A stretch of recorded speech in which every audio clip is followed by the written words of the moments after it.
Come on, boy.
Wasn't planned.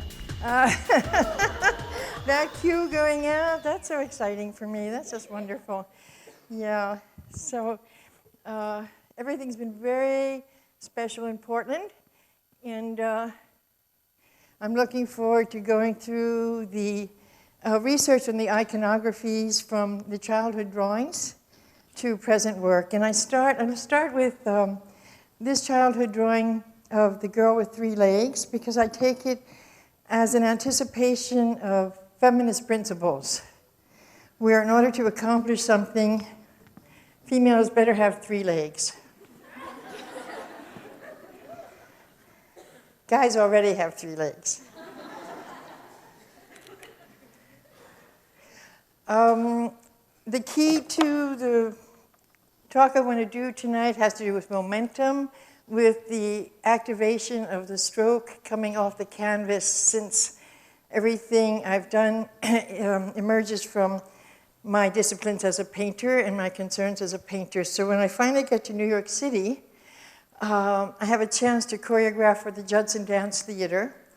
And this is an early work in which I conceived the participants to function as particles of paint colliding through space. It's a work that can only be done for about 3 minutes, and then everyone is worn out because they've crashed into each other and into walls. But it also has this aspect of the collision and collusion of intimacy, so that there's, in the endurance work that I do, there's always an aspect of intimacy and pleasure. And I'd like to show this one because it's really a music event that was done in Sweden. And the participants, can you see that? It looks really dark. Is there too much light on that? No? Yes? Too much light? Okay. I think this is such an important image just because that's the director of the festival. This, I hope you can see it a little bit. This naked man. It's too, I can't make it out up here. Can you see it? No. No? Okay. Less light, please. Let's see the naked man. I hope he's coming into focus. Okay, thank you. You know, so that was kind of a breakthrough event because he was an official of the Swedish government, and I always hoped that could happen here at home. When my mom died, I found a basket full of childhood drawings, and this is a key. I call it the Exuberant Cat, and I know that I drew it when I was about 4 years old. And the gesture, the energy of the cat is going to recur in much later work. I'm very taken with it because of how clear and subtle the definition of the cat head is. You know, that is a kind of iconographic recognition. Now, the mystery stuff is this floating energy. You know, that's always been an aesthetic question. What was the child thinking of? And I'm not sure I'll solve it. But. So last year, I was doing a work in Liverpool, and I walked past these buildings, and I kept watching them thinking, there's something about it. It looks so familiar. What are they doing? Why are they like that? So I think this is the kind of affinity and correspondence that artists often are looking for. And I can't explain it how satisfying it was to sit there in this foreign country and wonder. I still don't know if there's an architect in the audience afterwards or an engineer. Maybe you can help me.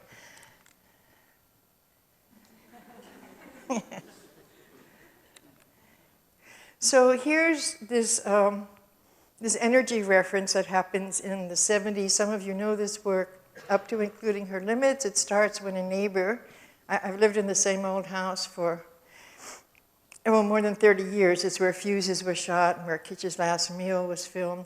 So here's my old apple tree, and my neighbor has come with the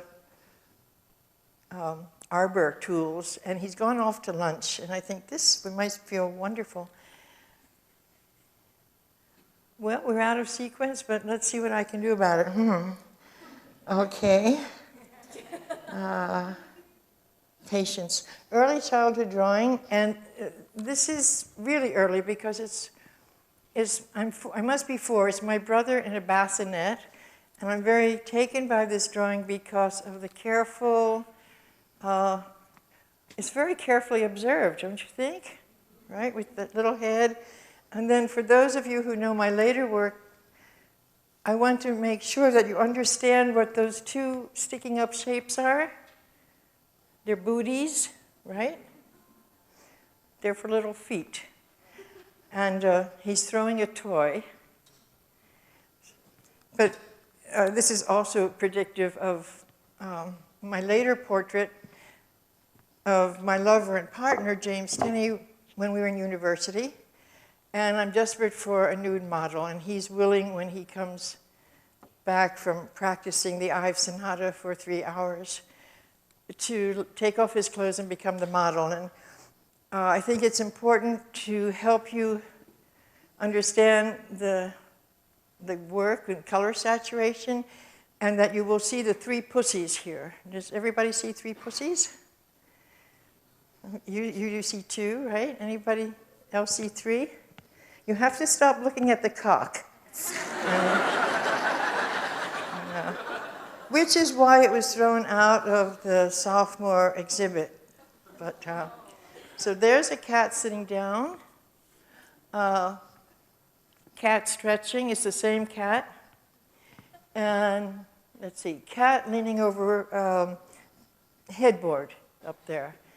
The cat is Kitch, who will go on to inspire my film Fuses and Kitch's Last Meal before she dies at 20. So here we have another, it's probably a 5-year-old drawing. It's a little more awkward. And I think it's very interesting to me because during these years I have an obsession with the staircase, with the broken plane, and that's going to develop through the years with my kind of obsession with Cézanne's broken line. It's Cézanne's broken line and the fractured plane in his paintings that are going to lead me to activation in actual space. Also, I like this because the cat is so filmic and frontal. This cat is a star. It's on a leash, and this severe vertical The severe vertical is going to recur in all the paintings as a way of kind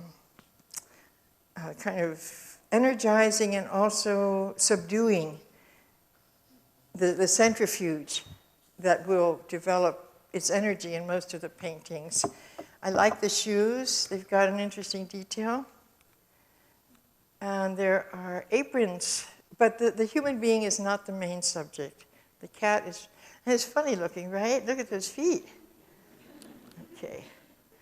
This is a mystery drawing. It's impenetrable. There's two little figures running away at the very top left. It seems like it might be a train seen from above, but I don't know how I might have done that. There are these strange little hands reaching out. It's a very complex narrative. You know.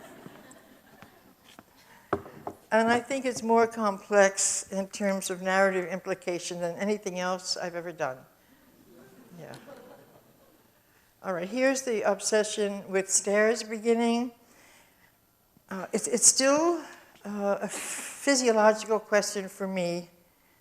I'm sure you don't all have the same strangeness, but when I put my foot up here on the stairs, and then this comes up, there's, what's it called? There's that space of uncertainty where I don't know where the weight and the gravity is. I'm still not convinced about it. Put your foot up here. This one comes up. There's something in between. And so that's what all these drawings seem to be about. Also, I think the stairs are the first physical encounter with mechanistic, methodical, structured space. After you've crawled around on the floor like an animal and dragged yourself up on the edge of things, and suddenly you have this indented structure, and the indented structure will reappear. I think it's my brother with his good socks. I'm not sure. Okay. I'm going back to what I call the centrifuge, and that comes out of this metaphor of the rope where there's an interiority and a constant circularity. And as a landscape painter, which is my concentration once I'm sort of really getting out of teenage, I'm suffering from the dynamic of everything changing. That's going to lead to wanting to activate live elements in space and time. But as a painter, as a landscape, you can only fail because the light changes, the wind changes, the aroma changes, the time changes. And I think that's what was so engrossing to me. Here's an early painting that's beginning to shift the energy of landscape into something that's between abstraction and construction. And here, the verticality is coming in that we saw with the cat on the stairs, if we want to think of it that way. And it's a stabilizing energy, and it also asks the question, whereas so much of the work is going in time this way, it's introducing this verticality of time. And that's going to be key to the film works. Okay. Here's the indented stick. It's not made, it's something that I found when I was working in New York City in the street, and I carried it wherever I went. This work is probably from 1960 at the University of Illinois. It's a large, as you can see, painting collage.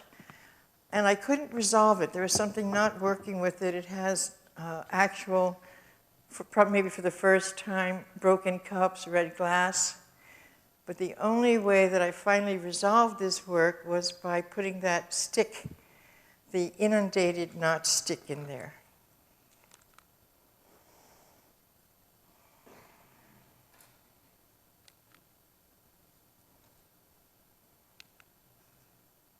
They're early works where I'm tearing the canvas apart. They're moving somewhere between sculpture and painting.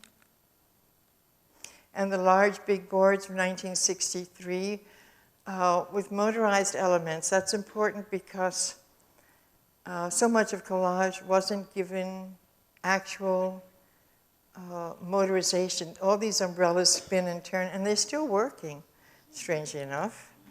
So big boards becomes the site, the environment in which I activate I-body, using my body as collage with the materials of my painting constructions. Now, the dilemma that developed here was that I thought the body would be integrated into the collage aspect rather than becoming a dominant source of interest. Bless you. So I'm still struggling with that hardwired aspect of the female nude, overcoming its integration. Snows, I wanted to go into 1965 because the works of pleasure, I-body, fuses, meat joy, they're all shadowed by the Vietnam War. So I'm completely preoccupied, and I build this huge structure of water bags to be lenses refracting atrocity images, images that are being suppressed in the society. I'm given this little theater by the man who owns the theater, who's also a war resistor. He keeps this little theater dark for me to build in for 3 weeks. So projections of the films go onto this set of lenses. Well, there's the rope, the metaphor of carrying this rope through all these various works. That's a symbolic rope on which or through which one of the participants in Snows will be symbolically hung. And that sequence is determined by the audience because we have contact microphones under every third seat, and they're wired into a switching system that I designed with Bell Telephone Labs. So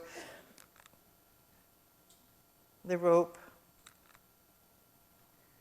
When there's a disturbing image, the audience in general gets more quiet, and that slows down the transmission through the electronics. So they see the disturbing element more, and then they get restless, and it changes.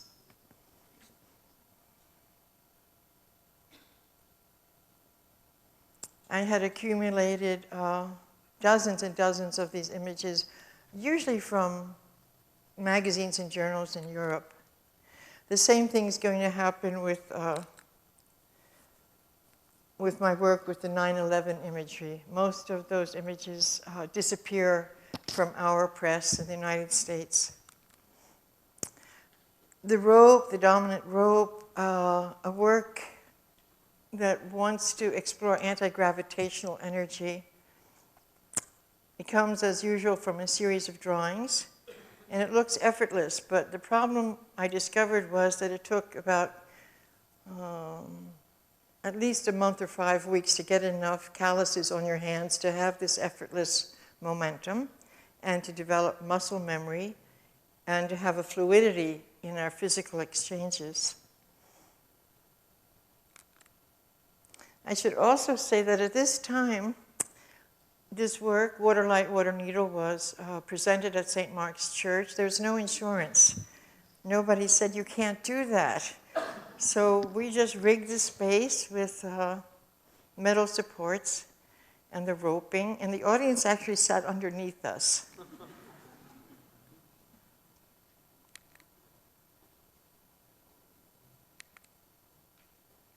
Still Water Light, Water Needle out on, this is interesting, it's the Malwa Estate. It's the last estate of the Havemeyers. Does anybody here know that name, who they are, what they did? Just flutter your hand, anybody? Oh, wonderful, the art historian, right? She knows, okay. I'll give you a mic later and then you can amplify it, but it was Mary Havemeyer, was the best friend of Mary Cassatt. And when they were in Paris, it was Mary Cassatt said to her friend, Mary Havemeyer, you have a huge fortune in sugar and shipping money. Let's buy some Impressionists together. And they did, and that's the fantastic collection at the Metropolitan Museum. Right, you know, in a very brave, early, risky time, Mary took her family's money and invested. Now here we were on the estate of the last Mr. Havemeyer, whom the caretaker said had become very mental. And we were able to use his abandoned property, it was kind of melancholy, and build water light, water needle in the trees. And we also got to see the last sort of, some horrible machine that was put on the head of the last Mr. Havemeyer.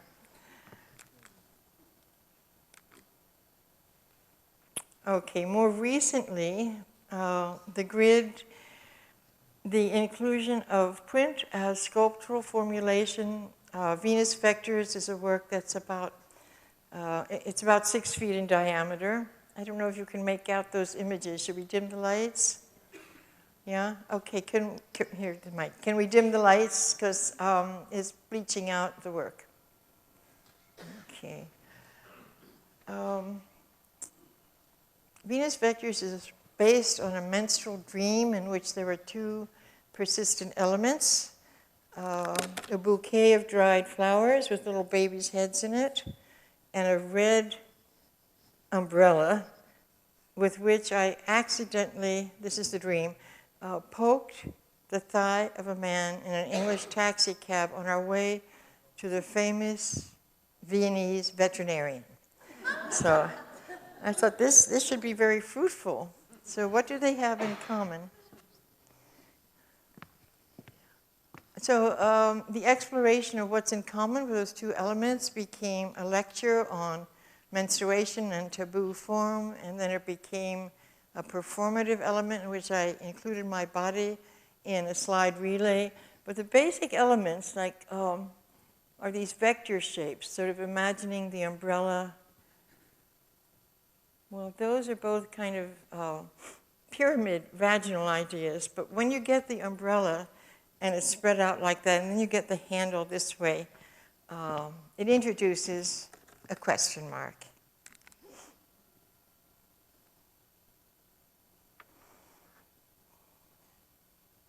So all of this work is still in my shed. I can't advise you of where you might see it. Okay, why is this here? It belongs to an earlier idea. Well, it must be the energy association of the work on the rope that becomes up to including her limits. That's also going to be a preoccupation of form and evolution of imagery for about 8 or 9 years.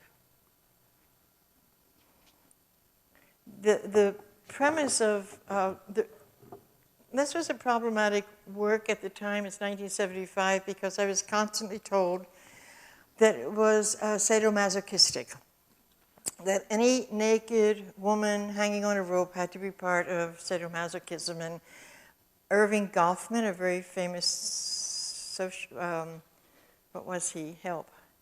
Sociologist, was at a conference where I got to show images of this, and he said, you know, this belongs in the cultural study of sadomasochism, and I kept saying, no, no, no.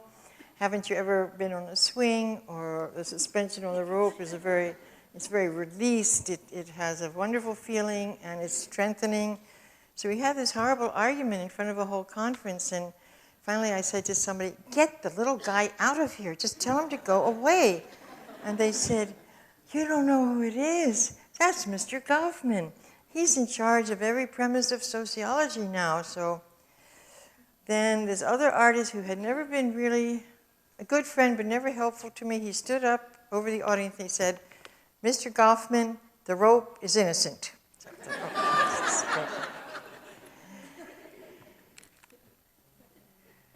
So some of you know the evolution because I kept drawing. It was wonderful to get away from my own drawing habits and have the swing, the momentum of my extended hand.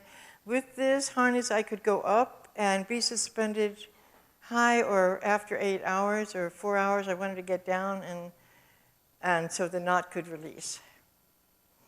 My intention had always been that this work should be an installation. I wanted to find a way to remove the live action, and what would it take to have that amount of focus and energy. So I edited every event of it that I had done. There were about 7 went into this editing. And fortunately and amazingly, this installation was just shown at MoMA last month, and that was in the online drawing show. Oh, well, yes. Well, here's a little thing that's kept me from many teaching jobs.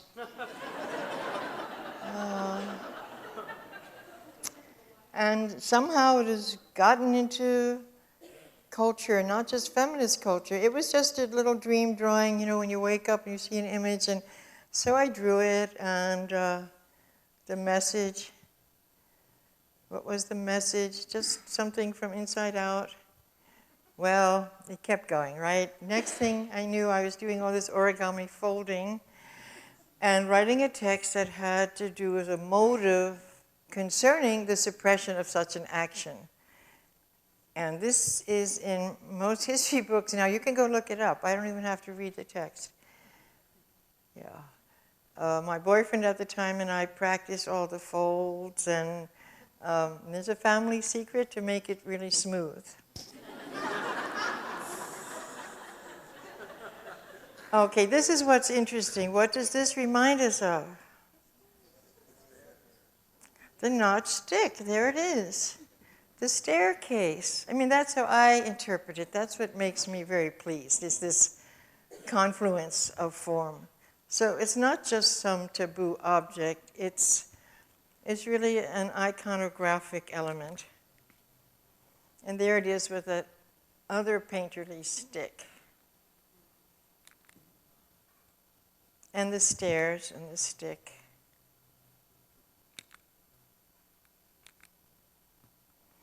And a cultural reference.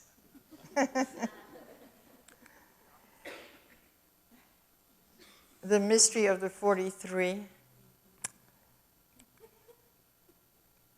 And the mystery of the 53. Native American grid pattern. And it's also a Native American symbol, the lightning rod. A recent work was titled More Wrong Things. I was offered a free space, as usual, with no money, you know. And I wanted to do a work that would contain various disasters. Do we need less light on it? Is it okay?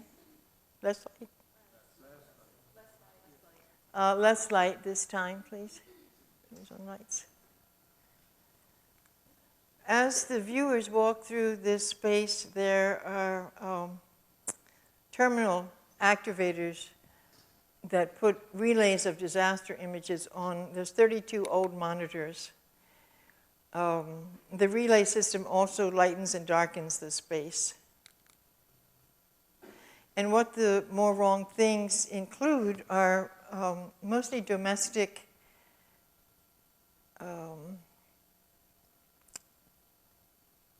difficult roadkill, animals that have been shot. Everything is organized in terms of imagery from where I live in the country.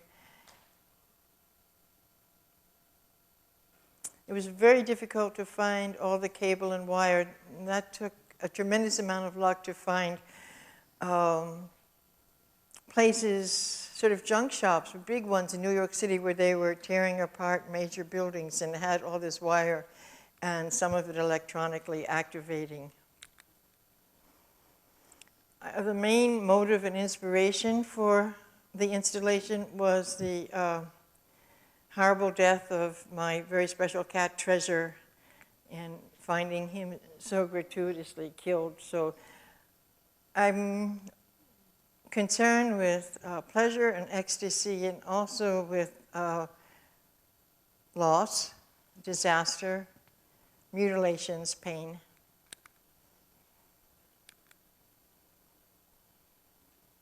I want to look at it. I need to see it.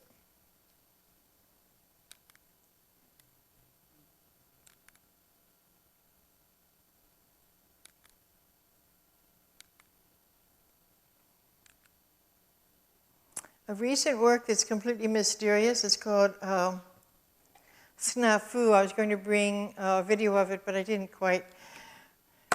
Those are little baptismal coats saturated in plaster and motorized on a computer chip.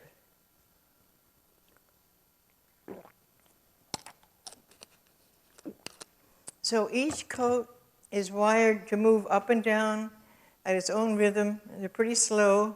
And then there's a projection of a horse race that's configured, I'll go back, to be vertical. So it's another exploration of gravitational pull and these mysterious, subtle shapes going up and down.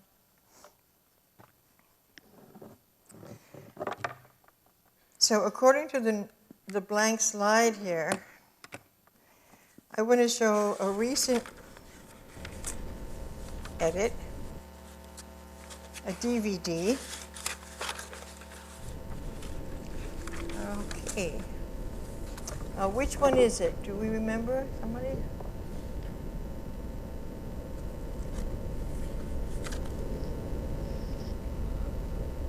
I think it's Mysteries of the Pussies. Yeah, okay. It was just finally reconstructed. So take the lights way, way down, please, and the sound up, thanks. Okay.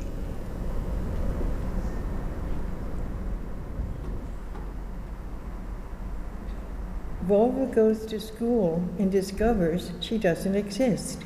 Happy menee kouluun ja huomaa, että häntä ei ole olemassa. Volva goes to church and discovers she is obscene. Quote from St. Augustine. Happy menee kirkkoon ja huomaa olevansa hävytön.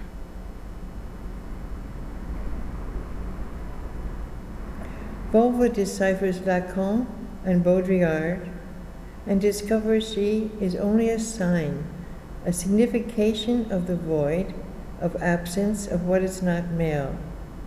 She is given a pen for taking notes.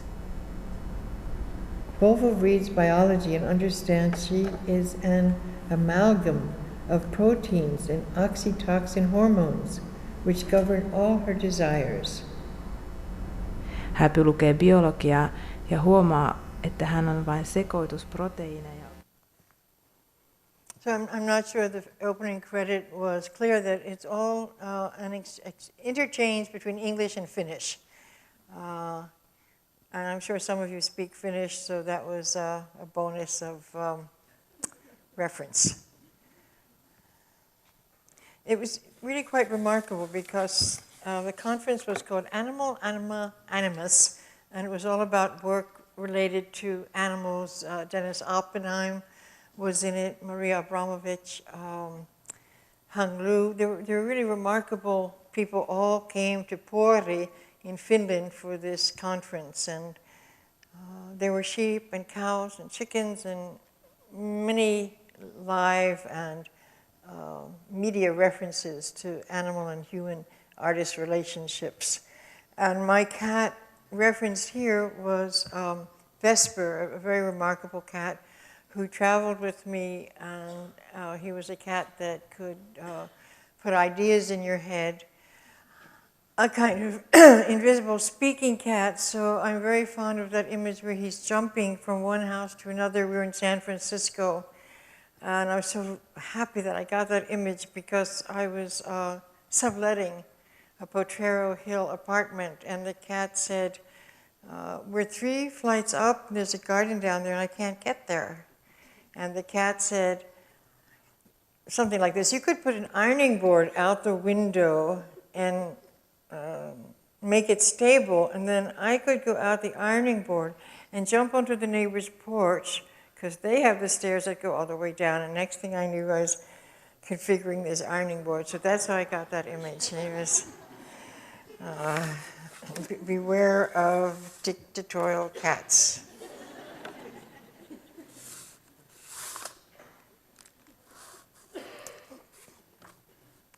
that's not supposed to be there. That was from before.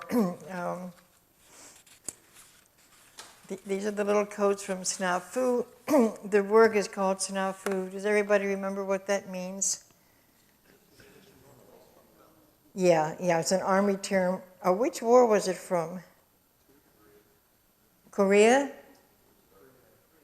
Can't hear you, what? Second World War? So for anybody who didn't hear it, Snafu is situation normal, all fucked up.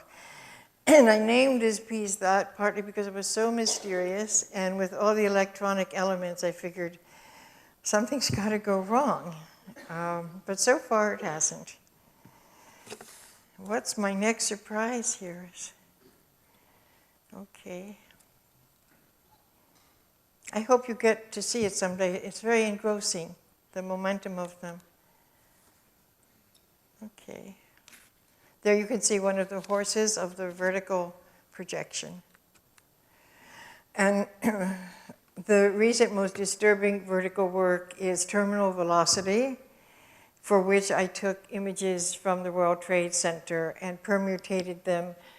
I wanted to get as close as possible and to personalize those figures.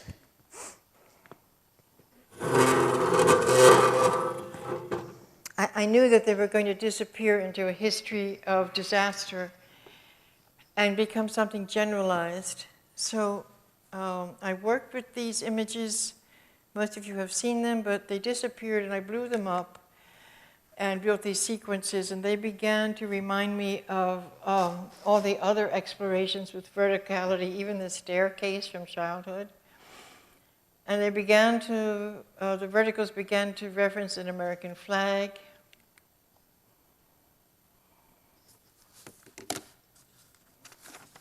There was a very hostile, terrible reaction when this was first exhibited in New York City, because it was just after 9/11.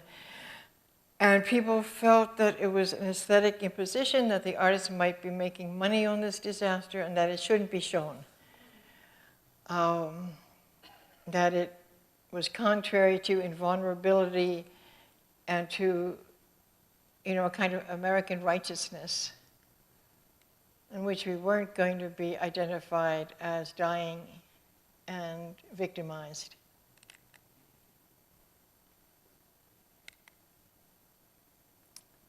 My most recent work is, I described it recently, is precarious.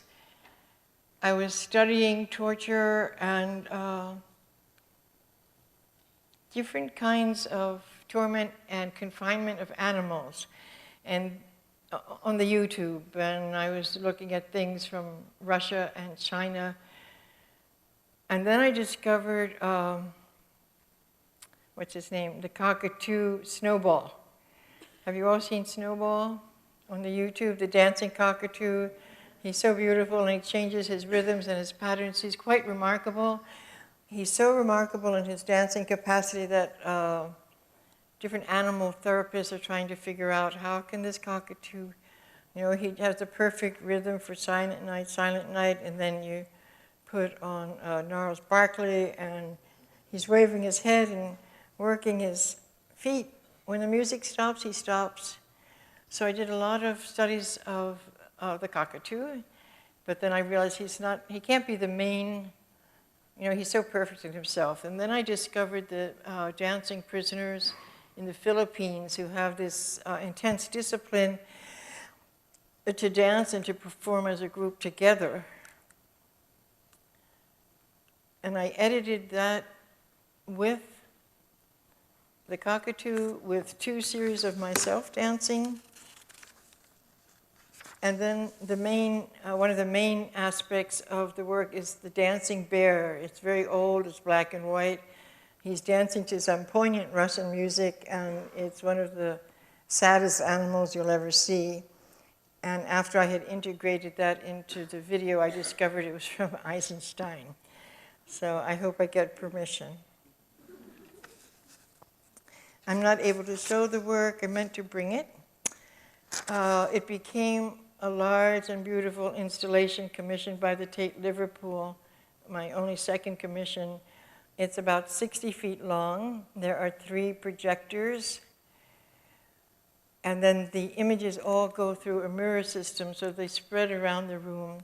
And when the viewers walk within the space, the images are moving and fracturing through the mirror lenses 350 degrees, so they move on the viewers and through them.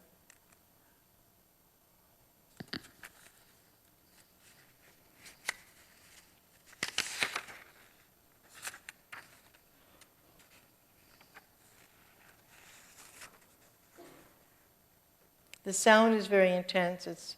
The sound is all from the image's sources, how it was found there, and then recomposed. And this is all from the Tate Liverpool.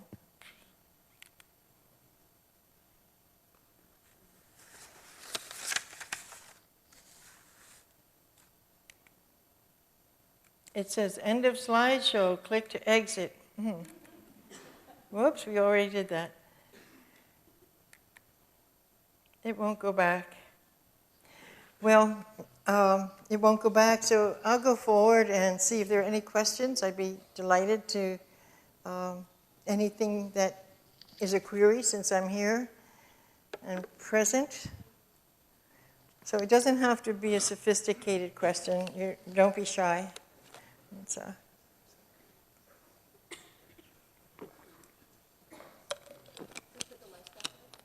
yeah, we could have more light. And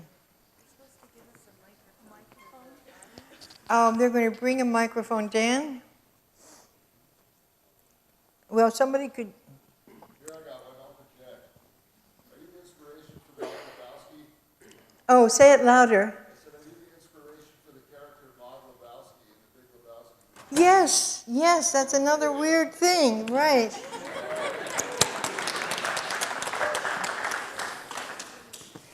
Yeah, I never got a penny for that or credit. Thank you very much. I think, you know, popular culture can be very kind of colluding. I think I'm the inspiration for Lady Gaga's meat dress. Yeah, it's true, because all these popular culture researchers have situated that, and they made a program, including the Canadian artist, what's her name?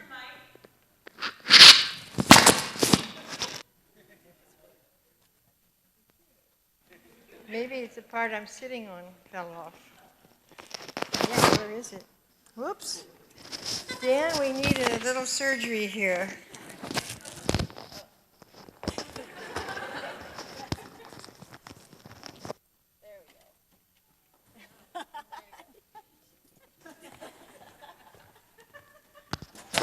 Operation Plug-in. So what's the name of the Canadian artist who made the meat dress? That's it, thank you. Janice Sturbach, yeah. So there's a bit of family of meat clothing in contemporary work. Thank you. What else has popular culture done to help me? I don't know.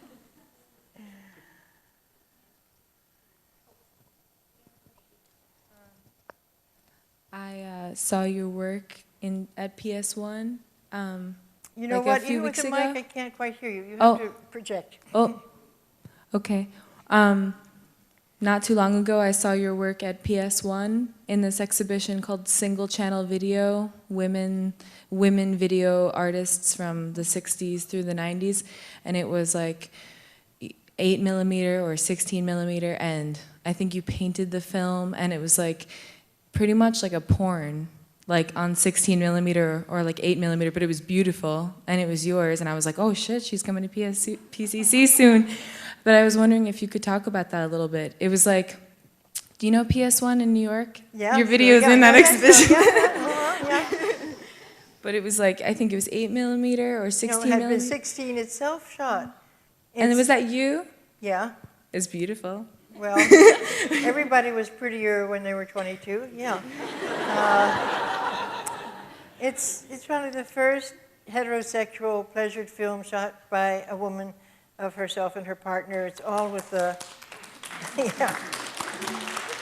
Yeah, well, thank you. It's amazing. Who knew that it would have a life beyond that moment when it was a pure experiment in absolute uncertainty, because there was no depiction of female pleasure or female sexuality outside of porno and medical reports. So whatever we thought and really experienced was kind of private, and you couldn't say cunt, you couldn't say cum, you couldn't say vagina. It just wasn't in the language, and you couldn't even say she. It had to be, all the pronouns were masculine. I hope you'll do a little research and see how pervasive it was, the artist and his materials. Every student will hang up his hat, even to the extent that a description of Maya Deren by the film critic P. Adam Sidney in one of his books described an image where she's photographed looking through a window, as a beautiful image of an artist looking into himself. There was no female useful pronoun that was, male pronouns were inclusive. It was supposed to mean you too, like the caboose. So I'm thrilled with that film. It comes out of a deep love affair. I had no idea it would enter culture. I just felt it was something that had to be tried to see what it would be. And it is heavily collaged. Wind Up Bolex is wild, yes? Sorry. Did you paint Yes, the it's film? painted, it's striped, it was hung out in, I wanted to put it through painterly materiality, so it was also baked in an oven, just to see how would the life of that material change. Yes? If you talk loudly, I can repeat it. Yes. I was curious because I'm a painter myself, and I was curious why, when you started out, you worked with like a lot of more traditional art forms like painting and drawing, and why. I was curious why, as you progressed through your career, why you moved on to film and other less traditional mediums. Like, why She did doesn't enunciate clearly. I'm so sorry. I think you're saying what made me go from painting to something else? Yeah, exactly. Okay, all right, I got it. I just described it recently as something really painful, where I felt that, well, the story is in a book of my essays, More Than Meat Joy, where I was a student in Illinois, and a tree crashed down on the little shack where Tenny and I lived with our cat, and it was a complete disaster. I thought they'll never fix it. We were in a very isolated community with an ancient landlord. And our cat, Kitch, looked at the tree in the sink and the broken roof. She studied it, and then she just walked out in this very stately way into the landscape. And I had always been in the landscape, painting the landscape, but I saw how physically graced and dynamic the motion of the cat was, and that began to affect me parallel to abstract expressionist energies. I thought space and actual time is coming out of my work with painting. So slowly, that was the evolution. I invited a bunch of students to come and take cards that instructed them to climb, crawl, get wet, and go through the altered landscape. And I sat inside and watched them, and I thought, there's something about this that I have to do. And I was terribly despondent and depressed. I just wanted to keep painting, but off it went. So. Whoop. Can I just talk loud? Yeah. So I think most of us know that there's something special about cats. But I'm wondering if you think that it's just that we allow cats to be close to us as humans and we can become that, or do you think that there's something about cats specifically? Oh, well, this is a very good question. How much time do we have? Well, I first of all should say, in my experience with cats, I've had some really dumb cats.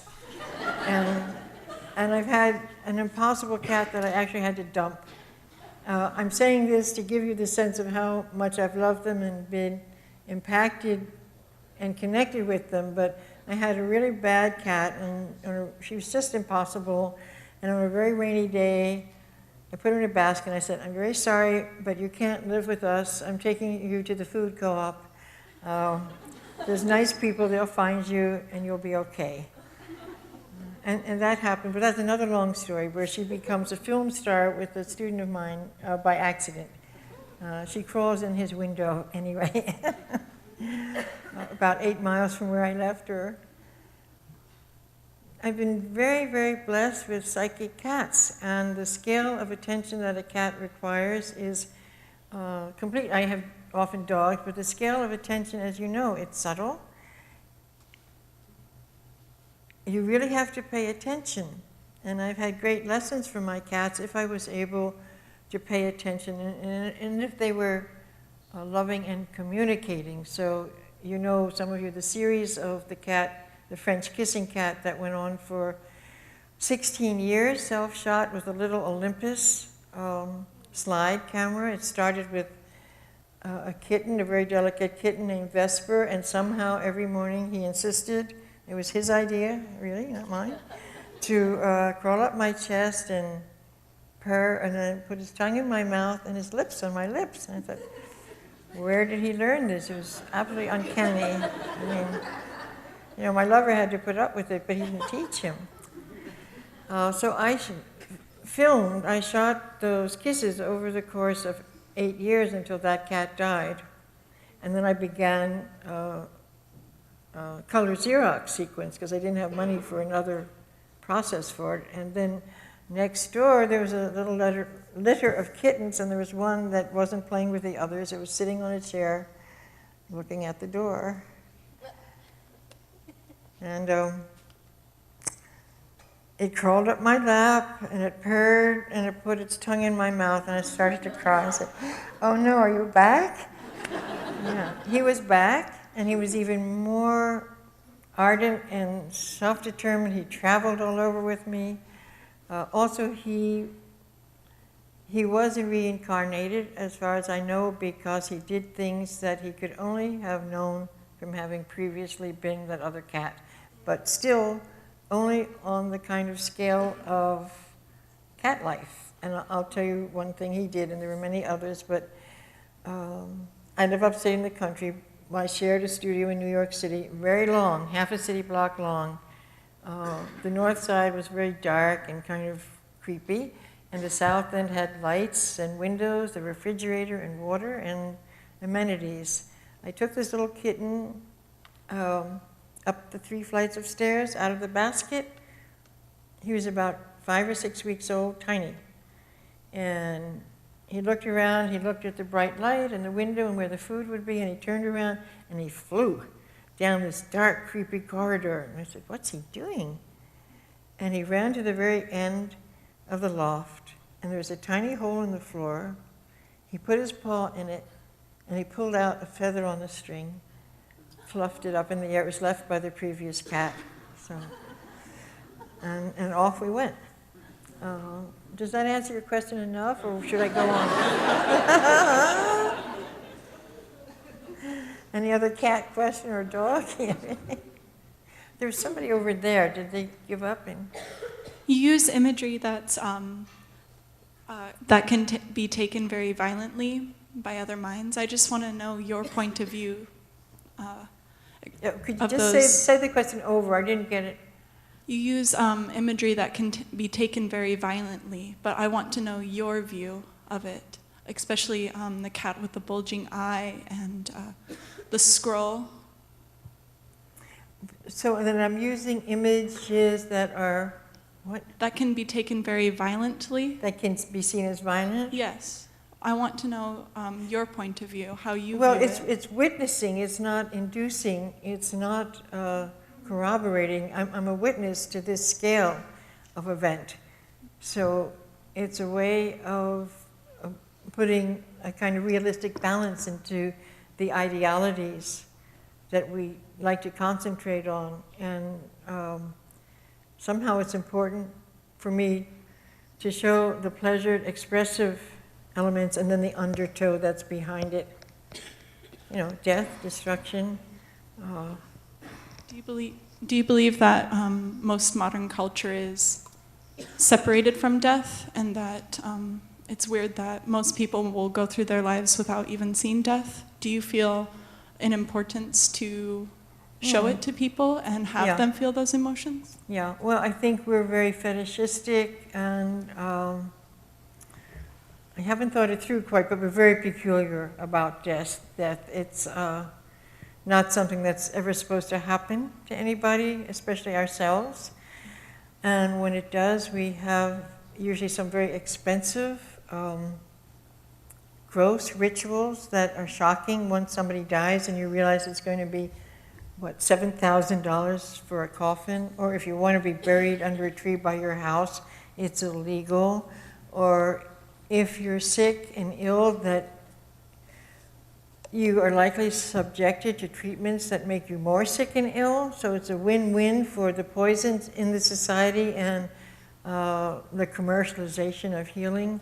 It's very complicated here. Also, our technological violence, the imposition, the violence that we enact constantly on other cultures, which, you know, under the overt structures are what supports us for our bananas, our pineapples, our building armaments. So what does that say about death? We're definitely dancing with it, but it's disguised. Like that.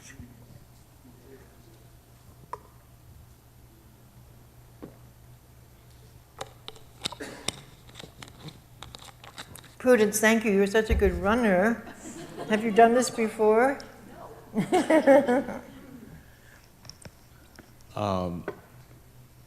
Before my question, I'd like to say thank you for coming. It was great. My question is, if we can hear a little bit about your observation about today's art, your point of view, like what do you think is art becoming like? Well, that's a huge, huge question. I don't know the answer to it because there's some spectacularly thoughtful, rigorous, investigative work, and then there's a lot of what I call bubblegum kitsch, dreadful stuff. Some of it's coming out of you know, very highly supported artists who get great careers and lots of money. Some of the work that I really detest is coming out of like fuzzy feminism, as if it's okay because it's by a woman. And then there's just constantly beautiful, remarkable work. And I get to New York City every week, so there's a Christian Marclay installation on time. It's a video set of appropriations from 24 Hollywood films, and each moment that's taken from the film is actual to where you are in the viewing room in the gallery of time. They're just, you know, very beautiful and subtle, and make you think about time and where you are. And then I was so, you know, pleased with the work, and I said, "You've taken all of these images from Hollywood. How did you get all the permissions?" And he says, "Oh, I didn't." So that's interesting, because appropriation is something in the language of what we use. And we were talking about the other day, it's very confusing, because I appropriated painting from Cézanne to learn about structure and the implication of stroke as time, and then I appropriated the images from the World Trade Center. Tracy Moffat has brilliant work where she uses existing film. There's an amazing Paul Tech exhibit that's in Pittsburgh that's all about the viscerality of material. There's lots of death and blood and a kind of psychic prediction of what AIDS would do in the 70s that's starting in his work in the 60s. The MoMA exhibit recently on drawing was fantastic. If you can get the book in the library here, it's called Online. And it's just a brilliant exploration and survey of every kind of drawing that we know and also have forgotten about. There's a lot of work coming from Asian artists that's new and exciting and remarkable. So, you know, it's a huge mixture. It's just that there's so much now. I couldn't possibly say more or less. It's just so much. And we're making all these students. So I think maybe something in the biological cosmos needs more artists, or are we just a distraction? So.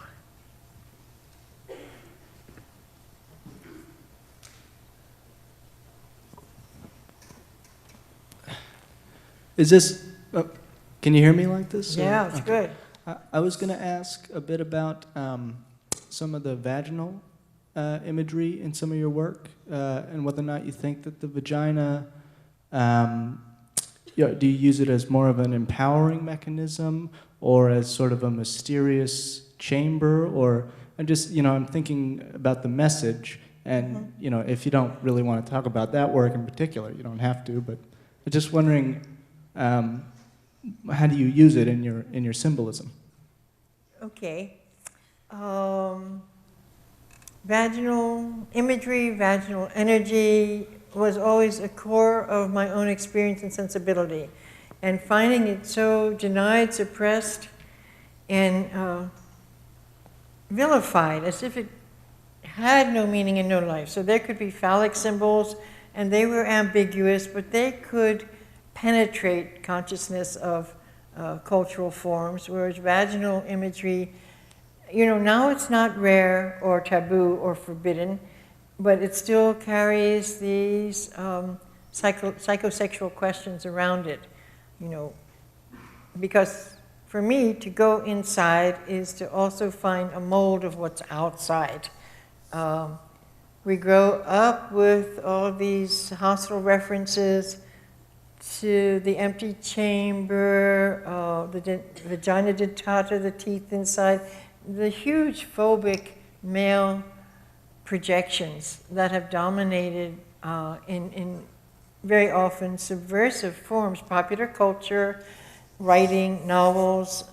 In so much of popular culture, the woman has to get killed, especially if she's sexual, or something bad has to happen to her, she's sacrificed. And in popular imagery now, I have a horrible clipping collection.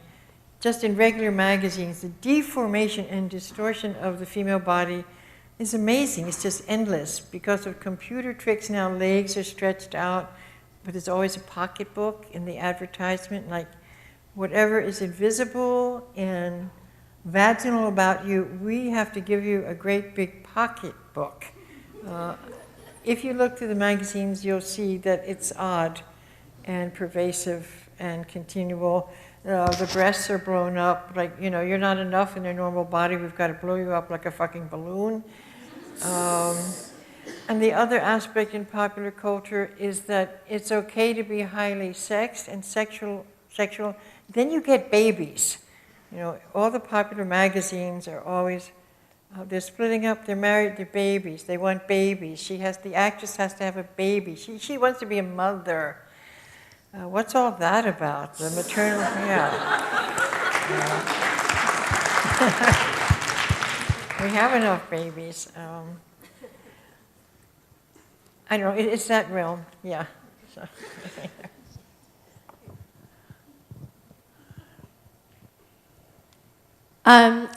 Just a commentary on sort of women in the art world at this point in time. Women are in the mic, louder. Women are not vastly represented in the art world, especially in museums, but you have been highly successful.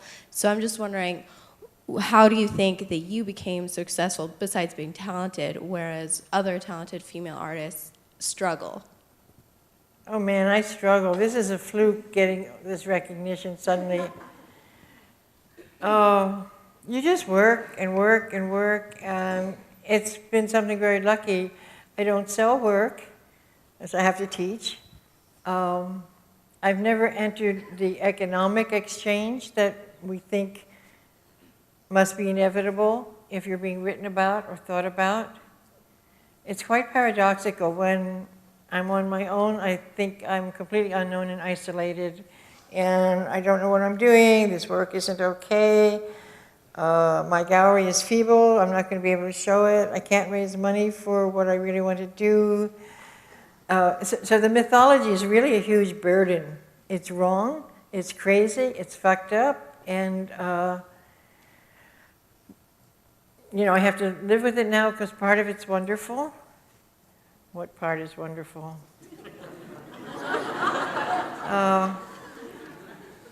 Well, being here has been wonderful and gratifying, so I guess I'll thank you for that, and just keep reading all the good art history. Yeah, thank you.